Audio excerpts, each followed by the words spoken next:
Olá, meus irmãos, a paz do Senhor Jesus, tudo bem com vocês? Hoje eu quero trazer uma reflexão muito bonita para vocês que se encontra no livro do profeta Daniel. É uma reflexão que o Senhor me mostrou esses dias, eu achei muito bonita, eu compartilhei com alguns irmãos, mas agora eu quero compartilhar com todos vocês. É bem rápida, se encontra no livro de Daniel, no capítulo 2. Então, como vocês já me acompanham, já têm escutado eu falar da estátua, dos animais, do reino do anticristo, do estabelecimento do reino de Cristo, então vai ser fácil falar. Deixe o seu gostei no vídeo, compartilhe o vídeo no Facebook e não se esqueça de se inscrever no canal. Sejam todos bem-vindos, eu sou o Luiz do canal Reino Eterno. É o seguinte, no capítulo 2, Deus deu um sonho para Nabucodonosor, rei da Babilônia. É um sonho que ele ficou incomodado. Resumindo, ninguém conseguia interpretar esse sonho. Os magos da Babilônia não conseguiram, o rei Nabucodonosor ficou incomodado com isso. E aí ele mandou matar todos os magos, incluindo Daniel, que estava lá, e os seus 3 amigos. Mas o que aconteceu? Daniel clamou ao Deus dos céus para que Deus tivesse misericórdia, para que eles não perecessem junto com os outros sábios da Babilônia. Porque se você ler a história lá, você vai ver que Nabucodonosor não quis contar o sonho para ninguém, porque Nabucodonosor desconfiou que as pessoas iriam falar é o seguinte a ele.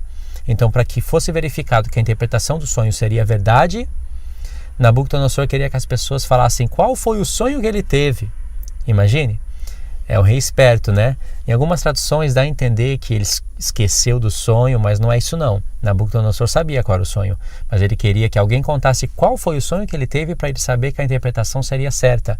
E o único que conseguiu fazer isso foi o profeta Daniel. Essa foi a primeira visão que o profeta Daniel teve, porque Daniel teve essa visão também. Nabucodonosor teve a visão através de sonho, mas depois deu a mesma visão para o profeta Daniel e deu a revelação toda coerente, tanto é que Nabucodonosor se prostrou diante de Daniel e mandou dar todos os direitos que tinha prometido para ele.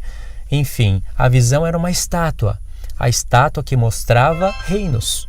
Você conhece Babilônia, Pérsia, Grécia, Roma. É claro que a estátua tem bem mais reinos que isso quando você vai estudar a história. Não são somente 4 reinos na estátua, a estátua é complexa, mas é também maravilhosa. Mas é o seguinte, começa com Babilônia. Depois vai para a Pérsia, depois vai para a Grécia e cai em Roma, nas pernas de ferro. E aí as pernas de ferro se estendem até o final, até a ponta dos dedos. Mas nos pés é inserido barro, barro misturado com ferro. E aí o seguinte, vem a pedra, bate nos pés da estátua, está escrito que ela fere os pés da estátua, e então derruba a estátua todinha, todos os reinos caem. Diz a profecia que quando a pedra veio e feriu a estátua nos pés, foi destruído o ferro, o barro, o bronze, a prata e o ouro. Tudo virou pó. Olha só que palavra-chave, pó. E o vento veio e levou tudo. Essa palavra pó, ela volta a aparecer em Daniel 12. Isso é uma conexão tremenda com o início da palavra de Deus, que o homem é pó e ao pó retornará. É isso que está acontecendo com toda aquela estátua. Os filhos de Deus também vieram do pó da terra, mas eles são chamados para serem como as estrelas do céu. Esse assunto de pó da terra, estrelas do céu, tem um desfecho lá em Daniel 12, maravilhoso. E tem um início lá na palavra de Deus, não é?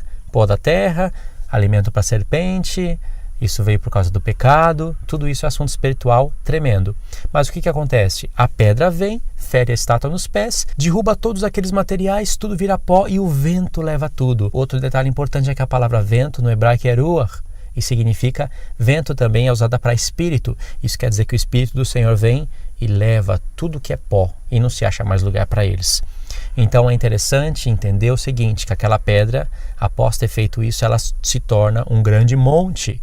E monte é reinos, não é? Lembra de Apocalipse 17? As 7 cabeças são 7 montes, que também são 7 reis.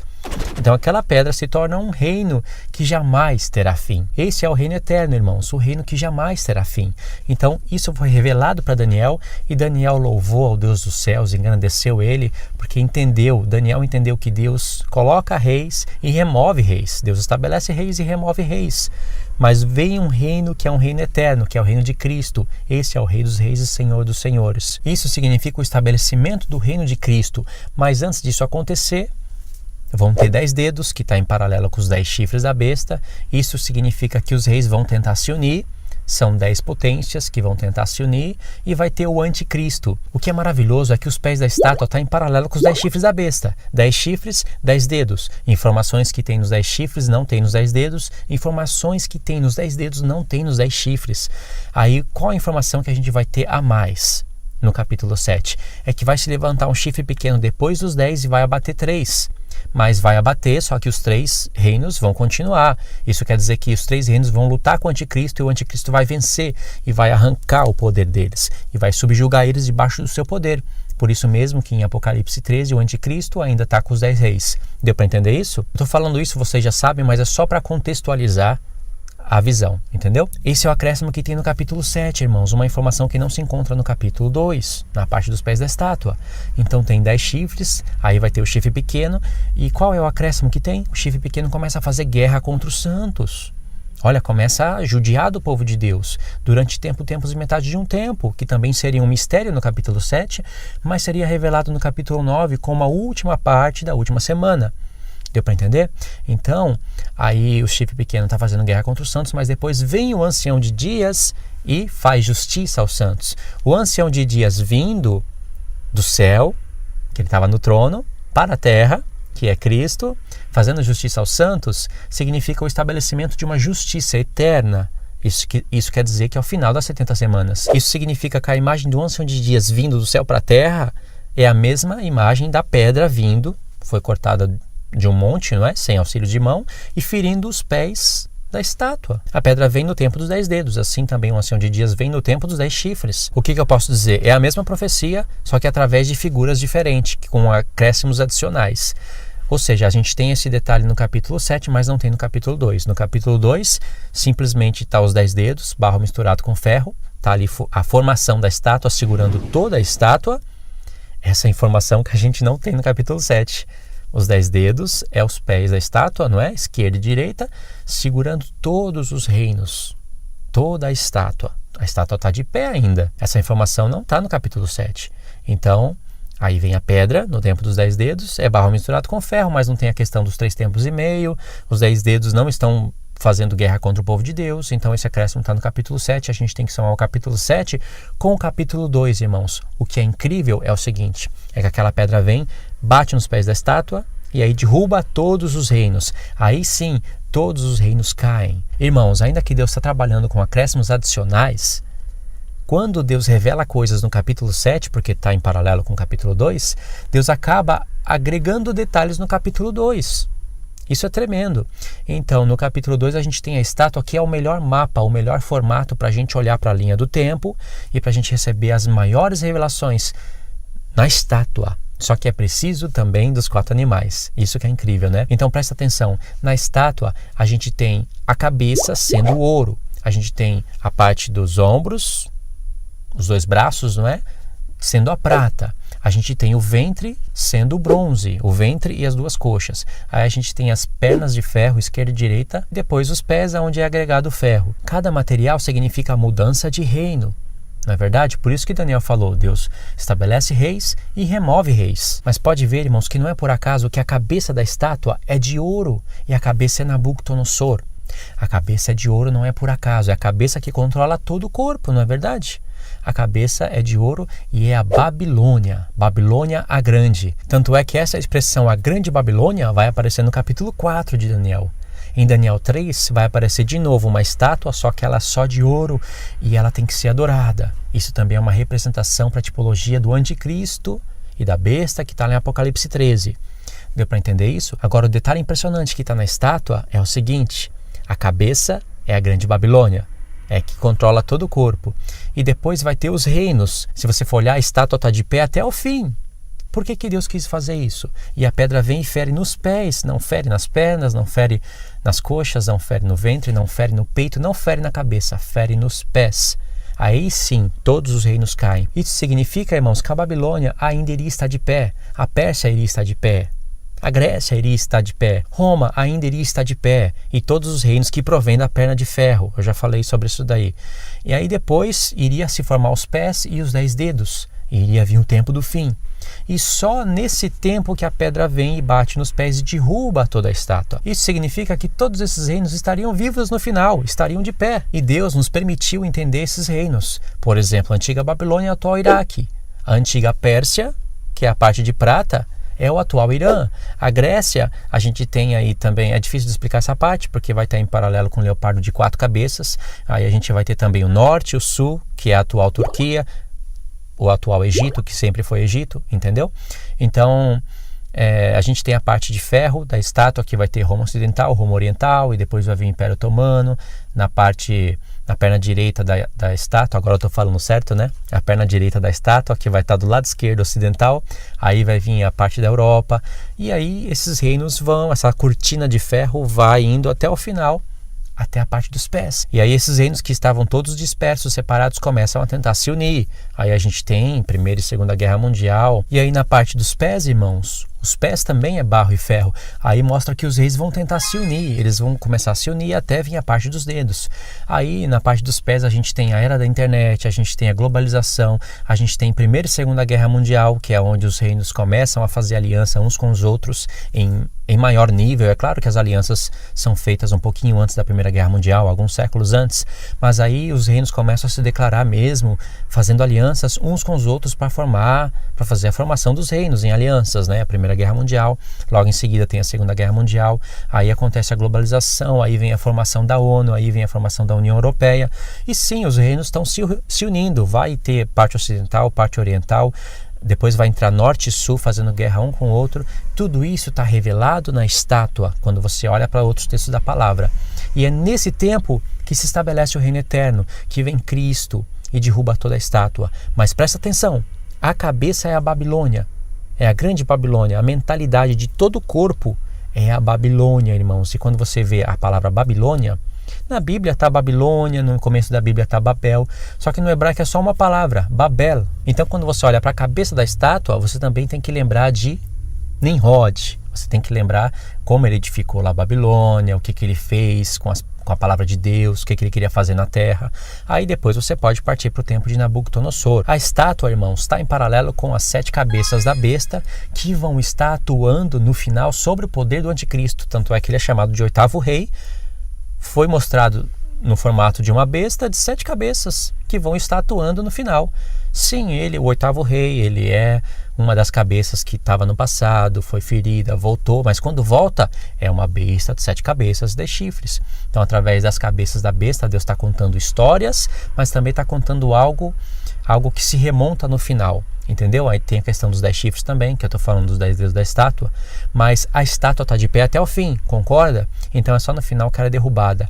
Agora presta atenção, a cabeça controla todo o corpo, isso quer dizer que todo o corpo ia ter uma ideia babilônica, uma ideologia babilônica. Agora presta atenção nos detalhes, irmãos, ouro, prata e bronze, essa é a moeda que movimentava todo o mercado. Hoje quando se fala em ouro, prata e bronze parece que não tem muito valor, porque é a moeda que movimenta o mercado é o dinheiro, não é verdade? Mas o ouro, a prata e o bronze movimentou todo o mercado, dos quais se enriqueceram os reis da terra.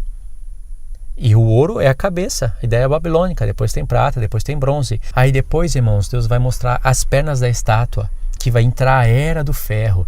Essa Era do Ferro é maravilhosa, cheio de detalhes, maravilhosa, mas também tenebrosa. Eu digo maravilhosa porque é a revelação que Deus nos deu. Mas a Era do Ferro, ela é terrível. Ela fortificou os armamentos de guerra, até o modo antigo de se fazer guerra, com arco, com flecha. Ela acabou dando mais poder para os reinos fazerem guerra. Ela fortificou os armamentos de guerra, até o modo antigo de se fazer guerra, com arco, com flecha. Ela acabou dando mais poder para os reinos fazerem guerra. Aí depois os homens começam a usar o ferro com mais tecnologia. Começa a fazer canhão de ferro. Já tinha canhão de bronze, mas também começa a fazer canhão de ferro. Hoje o ferro está nos aviões, está nos tanques de guerra, está nos aviões de guerra, helicóptero, armamentos. Ou seja, o ferro construiu um mundo armado. Isso é Era do Ferro, que destrói, que esmiuça tudo. Não está escrito isso? Que é firme. Essa é a Era do Ferro. E o ferro, irmãos, serviu para a edificação do mundo também. Presta atenção nessa simbologia que eu vou mostrar para vocês. Vamos supor que você tem o mundo na sua mão. Se você pudesse, irmãos, é só uma figura, só um jeito de explicar. Se você pudesse colocar a mão no mundo e arrebatar o ouro, o mundo ia continuar como está hoje. Ia estar um pouquinho mais pobre, né? Tem muitos objetos de ouro, iriam ser retirados do mundo, mas o mundo ia continuar edificado.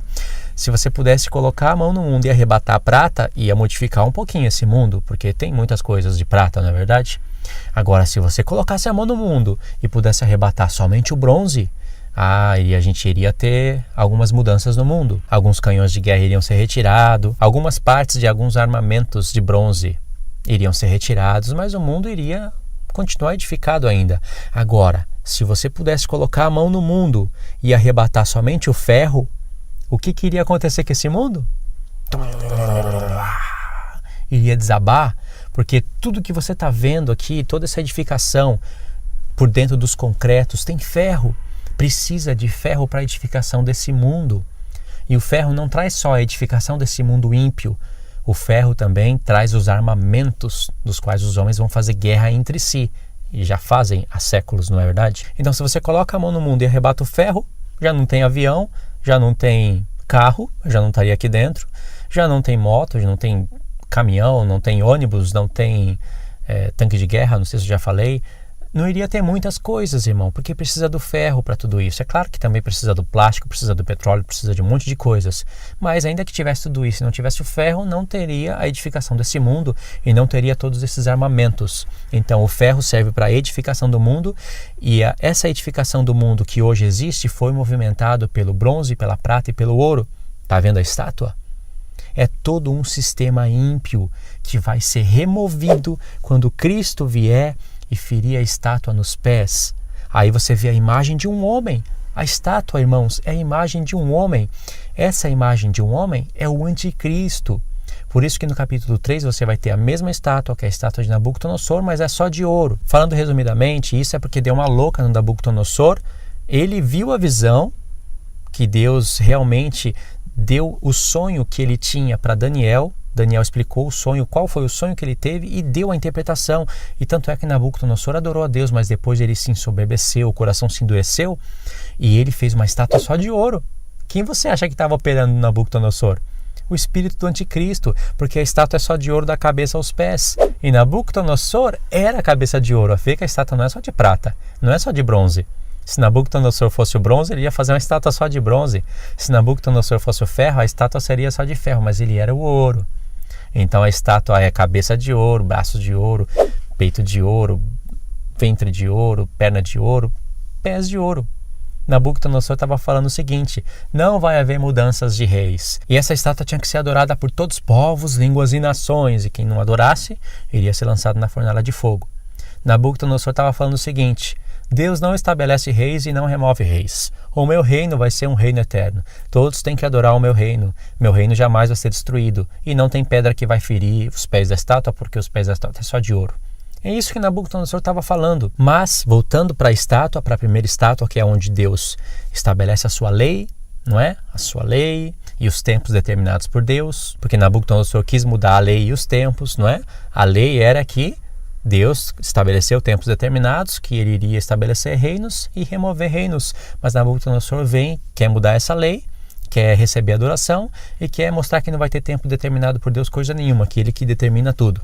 Então Deus vai e faz Nabucodonosor virar bicho por 7 tempos, e aí depois tem aquela história que vocês já conhecem. Mas voltando para primeira estátua, que é onde tem a lei de Deus e os tempos determinados, aquela pedra vem, bate nos pés da estátua e remove todos esses reinos: Iraque, Irã, Turquia, Egito, todos esses reinos que vão estar configurados formando o reino da besta, incluindo a parte ocidente também, que antes eu não colocava, que é a igreja, parte da igreja evangélica, parte da igreja católica, que você vê os papas aí fazendo aliança com o islamismo, a apostasia da igreja católica. Não são todos os católicos que estão apostatando da fé, é claro, mas na parte dos papas isso é evidente para todos. A igreja católica fez o que fez no passado, hoje em dia ela não faz mais o que fez no passado. Tem a parte negativa na igreja católica, que eu também não concordo, mas também tem a parte negativa na igreja evangélica, irmãos, que eu também não concordo. Tem idolatria na igreja católica hoje? Tem. Mas também tem idolatria na igreja evangélica. Então não é só acusar os católicos de idolatria, que está adorando Maria, porque se você conversar com eles, vocês vão ver que no coração deles eles não estão adorando Maria. Eles não estão adorando imagens. Só o entendimento errado, eu sei, parece que se remover aquelas imagens, parece que alguma coisa afeta alguma coisa na fé deles, mas não é isso não está adorando Maria, adorando imagem não, tem que olhar bem as coisas. Olha a idolatria dentro da igreja evangélica. Não estou defendendo nenhuma nem outra, porque eu não sou nem católico nem evangélico, entendeu? Eu creio na palavra de Deus, mas eu sei que tem pessoas que vão ser chamadas para o reino de Deus e vão ter o entendimento completo dessas coisas. Deus vai derramar do seu espírito, já está derramando, vai derramar das últimas chuvas, já está derramando, e aí Deus vai edificar a sua igreja com seus eleitos. Por isso que eu toquei nesse assunto. Então, os pés da estátua vai ser o reino do anticristo. O reino do anticristo vai ter igreja católica, vai ter igreja evangélica, vai ter islamismo na sua maior parte, vai ter guerras, vai ter todas essas coisas, entendeu? Aí a pedra vem e vai remover tudo isso, todos esses reinos. O maravilhoso é quando você conta os reinos na estátua corretamente. Deus está nos ensinando a contar a partir da Babilônia, porque lá onde foi dado os sonhos para Daniel, não é? Aí tem Babilônia, Pérsia, Grécia, Roma. São 4, se você contar. Aí a gente vai até as pernas de ferro. Mas depois a gente tem a parte dos pés da estátua, que seria um reino que será dividido. Então a gente teria um 5º reino. São 5 reinos, certo? Falando de maneira resumida. São 5 reinos. Mas antes da Babilônia, tem o Egito e a Síria, que vai ser contado lá em Apocalipse através de 7 cabeças. Então se você conta o Egito e a Síria antes da Babilônia, porque foram potências, foram reinos que dominaram sobre o povo de Deus, e que de fato está sendo contado em Apocalipse 17, então você tem Egito 1, Assíria 2, Babilônia 3, Pérsia 4, Grécia 5, Roma 6, a parte dos pés 7, aonde vai ter os dedos, né? E onde está o anticristo, que é o 8º rei. Ele é a formação da estátua, ele é a estátua toda, por isso que é a imagem de um homem. E o que nos ajuda a entender isso são os 4 animais, e depois esses 4 animais configurados uns nos outros, remontando aquela besta de Apocalipse 13, que vão ter 7 cabeças, e aí Deus nos ajuda e nos ensina a contar 7 cabeças, e o 8º rei em Apocalipse 17, que tem a explicação, que traz o desfecho de toda a explicação referentes a reinos. Deu para entender, irmãos? Então, quando aquela pedra vem e bate e fere a estátua nos pés, quer dizer que Deus está removendo toda a ideologia babilônica, todo o comércio desse mundo, o comércio ímpio, toda a edificação maligna desse mundo, Deus está removendo, e aí aquela cabeça, aquele corpo, aquela imagem do anticristo está sendo demolida, e aí aquela pedra vai e se torna um reino eterno. Ou seja, aquela estátua é um reino. Eu acabei perdendo o áudio do lapela, irmãos, porque acabou a bateria do aparelho e eu nem vi quando que acabou a bateria. Eu olhei aqui e ele está desligado. Então eu vou estar usando o áudio da câmera mesmo. Muda pouca coisa porque o áudio da câmera também é bom, dá para escutar bem. Só que o áudio do lapela, ele é bem mais bonito, bem mais potente, né? Só tô avisando porque vocês vão ver a diferença do áudio. Eu gravaria todos os vídeos tranquilamente só com o áudio dessa câmera, mas já que eu tenho o lapela, vou usar o lapela porque fica mais bonito. Entendeu a revelação? Aquela estátua é um reino. A cabeça de ouro é a Babilônia, que caiu, mas continua viva. Lembra dos animais? Precisa dos acréscimos dos animais. A parte de prata é a Pérsia, que um dia perdeu o domínio, mas continuou viva. Hoje é a atual Irã. Mas aí você vai ver que a estátua forma um corpo, o qual vai configurar um reino que vai cair, todos os reinos vão cair só no final.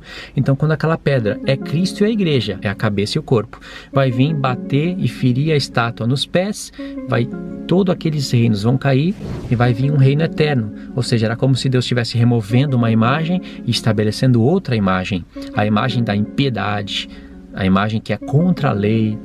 Essa imagem vai ser removida, a cabeça da estátua e o corpo vai ser demolido. E aí uma outra cabeça e um outro corpo vai ser posto no lugar dessa imagem, que vai ser Cristo, a imagem do Deus invisível. Ou seja, nós vamos ser como Cristo, a imagem do Deus invisível.